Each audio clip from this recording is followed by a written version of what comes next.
It would seem that Queen Elizabeth II was destined from birth to reign, but in reality, neither she nor her father had such a responsibility. Elizabeth was born on April 26, 1926. She is the firstborn of the Duke and Duchess of York, Albert and Elizabeth Bowes-Lyon. At the time of her birth, her grandfather reigned, King George V, and she was third in the line of succession after her uncle David and her father. During the first years of her life, Elizabeth lived as any member of the lesser royals did, that is, with only a few responsibilities. In 1936, King George V died. His son and firstborn David ascended to the throne as Edward VIII. However, David was already in a relationship with American socialite Wallis Simpson, a relationship that wasn't approved by the family nor by Parliament.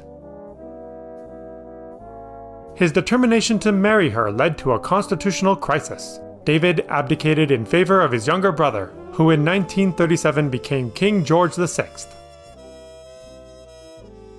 Elizabeth, who never thought of being queen, became the heir presumptive, and her life and education changed radically. In 1939, the United Kingdom entered the Second World War. 1 year later, Elizabeth gave her first public speech on the radio. We know, every one of us, that in the end, all will be well.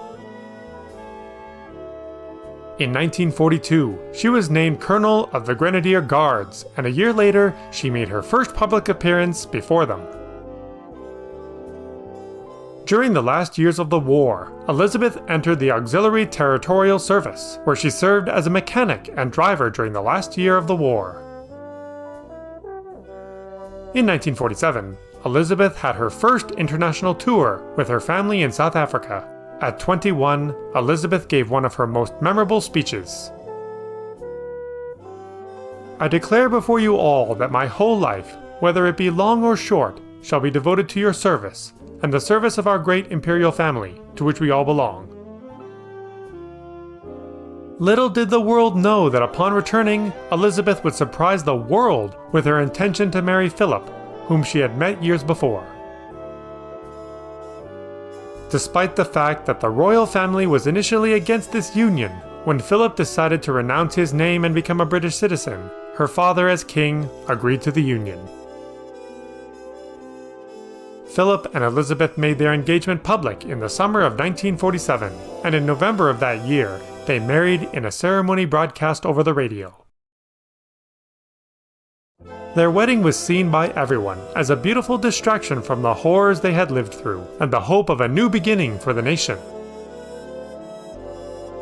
During the first 4 years of their marriage, the couple welcomed son Charles in 1948 and daughter Anne in 1950.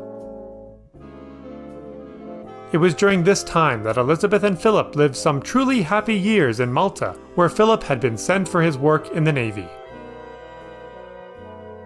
Soon after, however, King George VI's health began to deteriorate. He had been diagnosed with lung cancer. Elizabeth started to cover his responsibilities, including a tour in Australia and New Zealand, which would start with a stop in Kenya. Soon after the tour began in 1952, news of the king's death reached Africa. It was Philip himself who gave her the sad news and who announced that from that moment on, she was the new queen of the United Kingdom.